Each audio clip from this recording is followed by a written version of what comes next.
Halo, assalamualaikum warahmatullahi wabarakatuh. Baik lagi di channel Juna Praditya TV. Sama gue ditemenin sama temen gue nih. Ini. Labuh parah. Labuh parah. Parah apa itu parah? Pamulang Reptil Hunter. Pamulang Reptil Hunter. Nah, jadi kali ini kita mau ngebahas apa nih kita nih? Kita mau bahas ular-ular berbisa kayaknya Bang ya. Oh, ular berbisa ya. Karena kita sering banget edukasi ya. Dan masih banyak orang-orang nanya apa aja sih yang ada ular berbisa yang ada di sekitar kita, yang banyak banget di ya, pemukiman masyarakat. Karena apa, ular-ular ini emang masih banyak banget ya di kita ya, masih banyak banget. Nah, apa aja kita bahas hari ini ya? Ada salah satunya ada ular belang, terus ada ular apa lagi ya? Terus Ular hijau ekor merah, algolabris, ular tanah juga ada. ular tanah, sama ular kobra, apalagi ada ular kobra ya satunya. Ular kobra sama ada satu ular hijau. Ini punya soma, kita bahas juga sih. Oh, ular yang nggak berbisa, ular Iya. hijau. Jadi orang juga nanya, kadang Mas Kemar juga ada ular hijau tapi ekornya yang warnanya putih bukan merah. Nah, mungkin kita bahas juga itu ular punya soma ya. Oke, jadi semoga sih yang kita bahas ini dimengerti ya, Dimengerti dan bermanfaat. bermanfaat ya. Jadi kita bahas pertama itu ada ular apa nih? Coba. Ini ada ular belang nih yang kadang orang panggil ular bolang. Ular belang. Jadi ini nama latinnya adalah Bungarus Bungarus fasciatus. fasciatus. Nah. Oke, ini kita punya ukuran jump.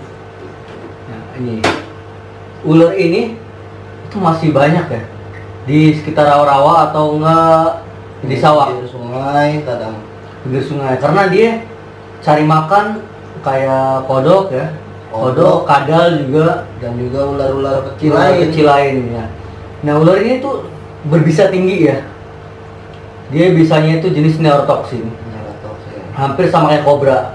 Makanya terus mitosnya yang paling aneh nih, mitosnya Paling nyeremin gitu. ya, mitosnya paling sering kalau ada apa, lampu atau senter kalau malam dia bakal ngejar, itu mitos ya, itu nggak bener ya. Jadi ular ini cenderung kalau terancam dia nggak bakal ngejar, malah dia menghindari manusia. menghindari manusia sambil menyembunyikan kepalanya kalau dia benar terancam ya. Jadi kalau kobra mengeluarkan tudungnya, kalau ini cenderung umpat kepalanya di badan. Oke, kepalanya di badan. Nah, tapi untuk ular walang ini secara mandi bisanya udah ada di Indonesia. Oke. Jadi udah bukan aman sih, kita tetap waspada sama ular ini. Karena kan kita nggak tahu kapan ular ini gigit dan efeknya ya. Nah, jadi ular ini tuh ciri-cirinya hitam sama coklat sih ya, coklat ya. Coklat, kadang ada yang kuning juga. Ada yang kuning. Jadi belang-belangnya tuh cincinnya agak tebal dia. Dia punya banded yang sama. Tuh. Ini hampir sama ke ular weling. Ini ulangnya. Kalau ular weling itu ada nggak sih? Coba deh yang udah mati, yang di ini. Kalau ular welang itu warnanya cerah, sama, cuman warnanya agak cerah, ya, putih. Ini yang kita udah awatin ya. Ini uling. Ini welingnya. Dan dia mempunyai ekor lancip. Nah, kelihatan nggak ya? Lancip. Tapi dia sama-sama keluarga Bungarus. ya. Iya. Sama Bungarus, tapi nama belakangnya beda ya. Kalau ini Bungarus candidus ya. Bungarus candidus, yang ini fasciatus. Nah, secara mandi bisa buat ular waling ini di Indonesia belum ada. Jadi untuk ular waling sama walang itu beda. Mungkin, nah kita nggak tahu, mungkin karena dia mempunyai otot, walang ini mempunyai otot pemompa buat bisa lemah. Kalau waling mempunyai otot yang agak kencang ya. Kuat. Jadi kalau sekali gigit dia hampir lebih banyak bisa, ya, lebih banyak menyuntikkan bisanya ke korban. Kalau walang malah sedikit kadang. Dia lebih banyakkan ngontrol keluarnya racun bisanya. Nah, jadi untuk walang sama waling itu beda, tapi jenis sama. Untuk secara mandi bisanya itu di Indonesia walang sudah ada, waling belum ada. Jadi Ngeri banget. ular waling ini banyak yang membunuh manusia. Dan kemarin juga ada yang kena nih, orang Cirebon sembuh tapi Tapi 3 bulan kemudian dia itu mempunyai efek atau enggak sakit komplikasi. Kata dokter itu akibat bisa ular itu. Jadi walaupun udah sembuh dari iya, tapi gigitannya ada efeknya. Itu sih kasus baru pertama ini. Ini baru pertama ini. Jadi penyakitnya hepatitis sama ginjal yang nyerangnya. Dan orang yang meninggal kemarin ngabarin gue. Temannya ngabarin gue orang meninggal. Nah, makanya saya juga bingung.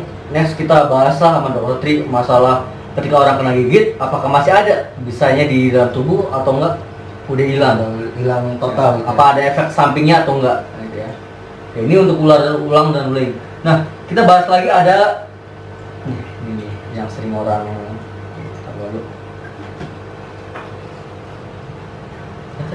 kelihatan ya? Kelihatan. Ini ular hijau ekor merah atau enggak? Coba kelihatan ya? Trimeresurus albolabris ini ya. Ini jenis Trimeresurus albolabris. Dia masih ada di Tangerang nih, banyak nih. Banyak. Di Tangerang masih banyak tuh, mungkin di Jakarta udah jarang ya. Tapi di Tangerang daerah Cinere ada, Bang. Iya, Cinere, Depok ya. Sana. Jadi di sekitar masih ada kan? Meskipun hampir punah ya, tapi masih ada di sekitar, masih banyak. Nah, dia ini sejenis ular viper pohon dan mempunyai taring lipat.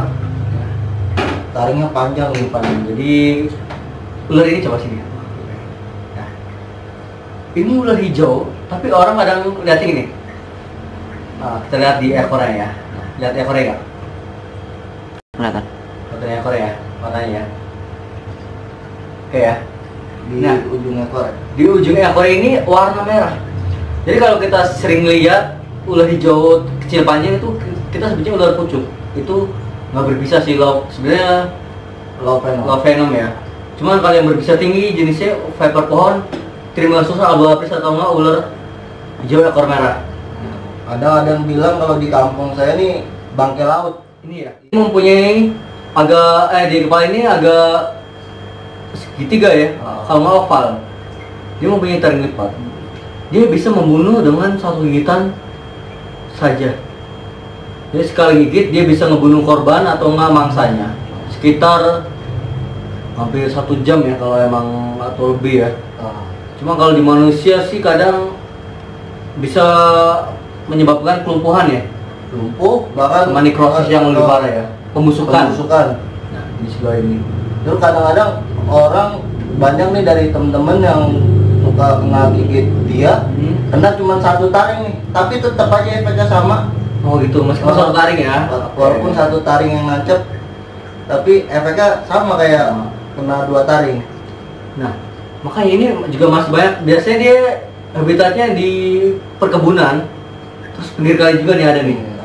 Kita perkebunan. Jadi kalau kalian ngeliat ular ini atau lagi naik pohon ngeliat ular ini, mendingan kalian hindarin lah ya.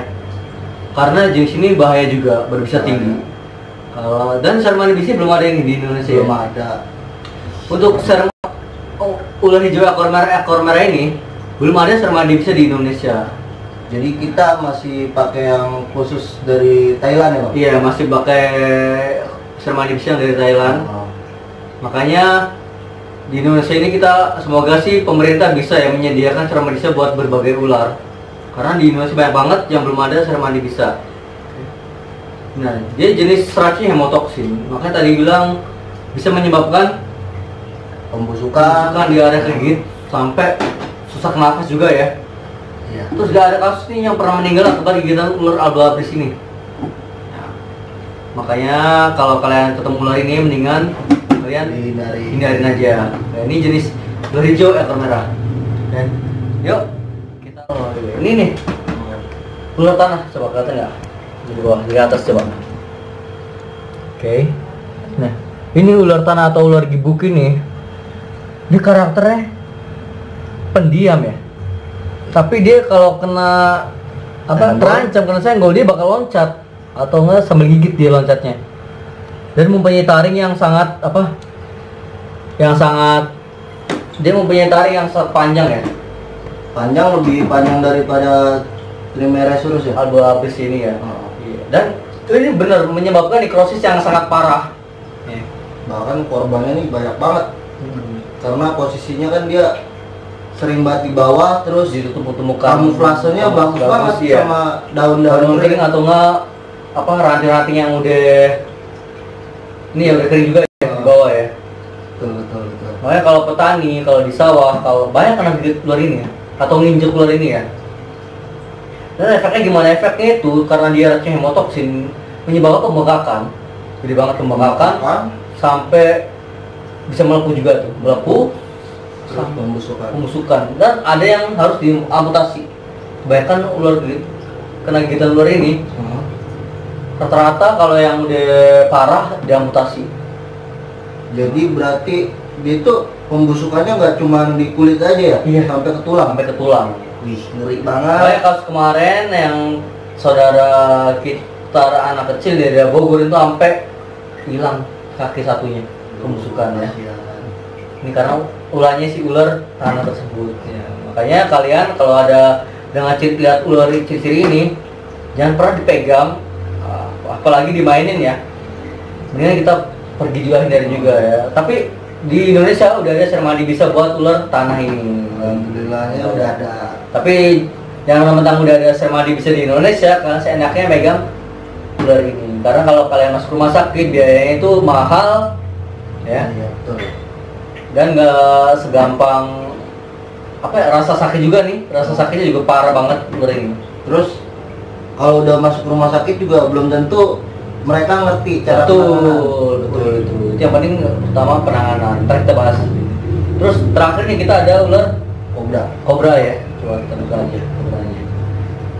Ini kobranya lagi mau ganti kulit kali ya.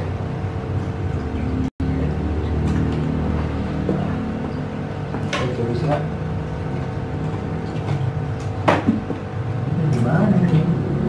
Nah. Oke, ini karena dia bisa lihat ini. Lihat aja ya. Karena ini ular bisa tuh. Dia mempunyai bisa neurotoksin dan juga bisa menyemburkan bisanya sejauh 1 meteran ya. 1 meter bahkan 1,5 meter. 1,5 meter. Makanya kebanyakan orang kalau lihat ular ini atau main ular ini kena sembur bisanya ke mata. Oke. Udah gitu fokus.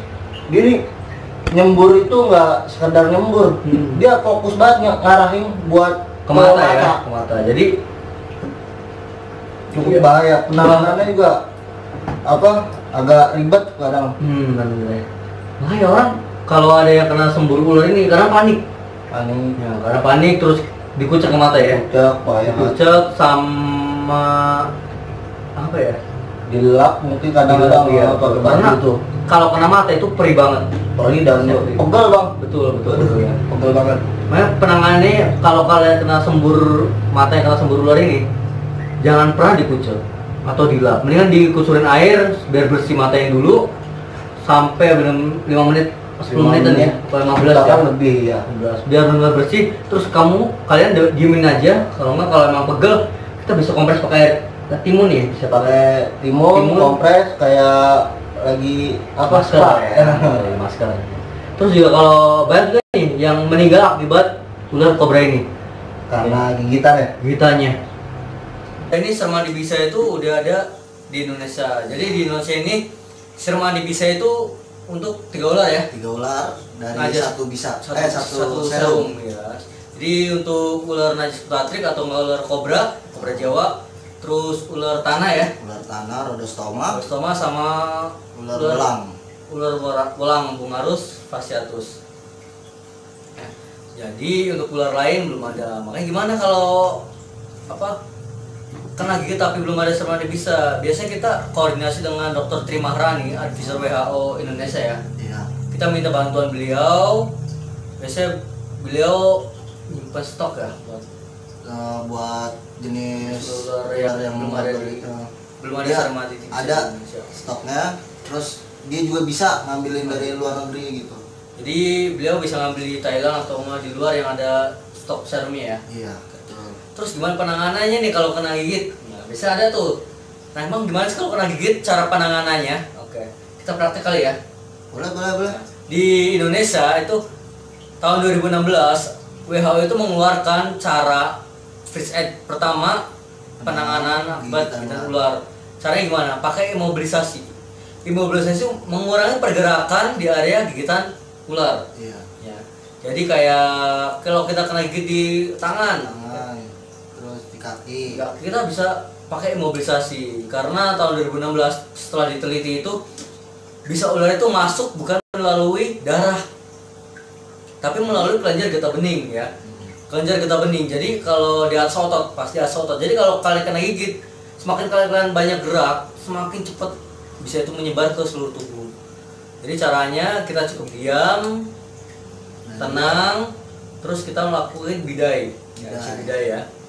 Nah, kayak gimana kalau disayat atau disobek atau nggak diisep atau nggak diikat mati? Nah, itu salah besar ya. Benar. Itu bahaya, malah bahaya buat si korban.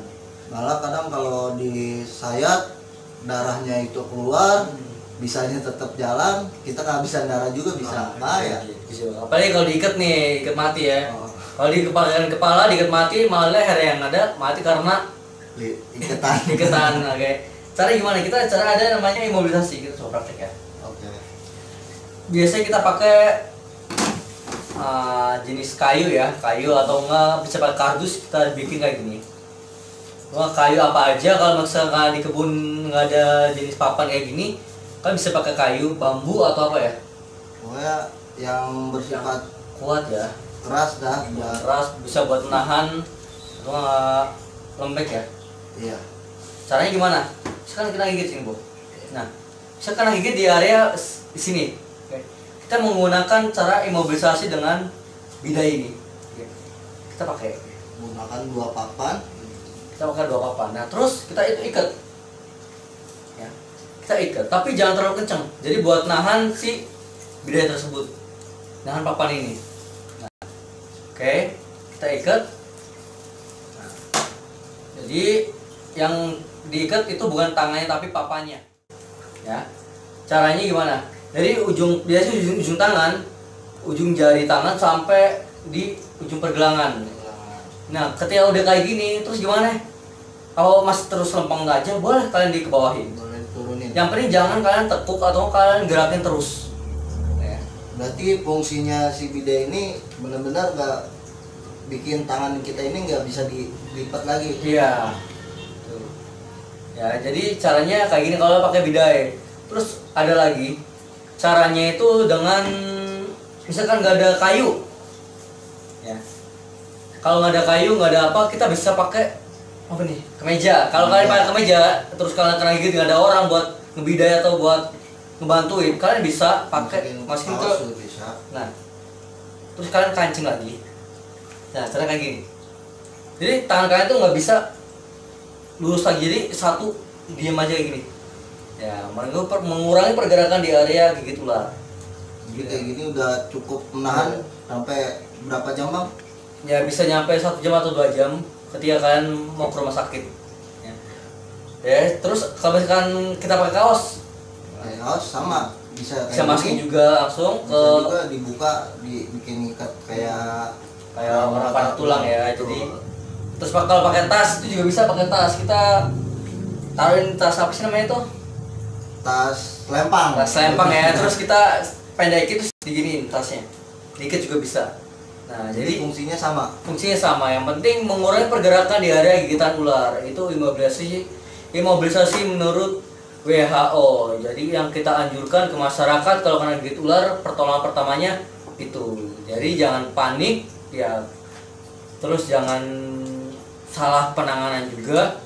Apalagi sampai dipotong jarinya, kan ada tuh ya. Ada. Karena gigit ular terus jarinya dipotong atau nggak disobek tangannya, terus diikat mati sampai benar-benar biru ya. Jadi intinya kalau kalian kena gigit ular, yang pertama first aid pertama itu dengan cara imobilisasi. Kedua, kalian minta tolong ke teman, keluarga atau orang terdekat, minta anterin ke rumah sakit. Ya. Sampai rumah sakit biasanya dokter yang menangani ya. Iya. Terus misalkan kalian masih bingung, kalian bisa kontak kami yang di area Tangerang atau enggak Di Jakarta. Bisa kontak tim kami, jadi kita bisa bantu juga. Ini bermanfaat ya. Terus berguna lah buat kalian. Kalau misalkan ada yang mau tanya, misalkan komentar aja di bawah. Terus punya Instagram juga ya? Ada, Instagramnya apa? namanya Labuh Parah. Labuh Parah. Boleh kalau tanya-tanya sama beliau juga bisa langsung Komen inbox di atau Instagram boleh. Terus punya channel nih? ada sih, Channelnya apa?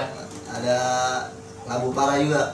Oke, jangan lupa juga tonton juga, subscribe channelnya Labuh Parah ya. Iya. Oke, pokoknya kalau misalkan mau tanya-tanya tentang ular, bisa minta sama beliau juga, sama kita juga bisa. Oke, itu aja ya. Iya. Oke, cukup sekian. Wassalamualaikum warahmatullahi wabarakatuh. Salam santuy.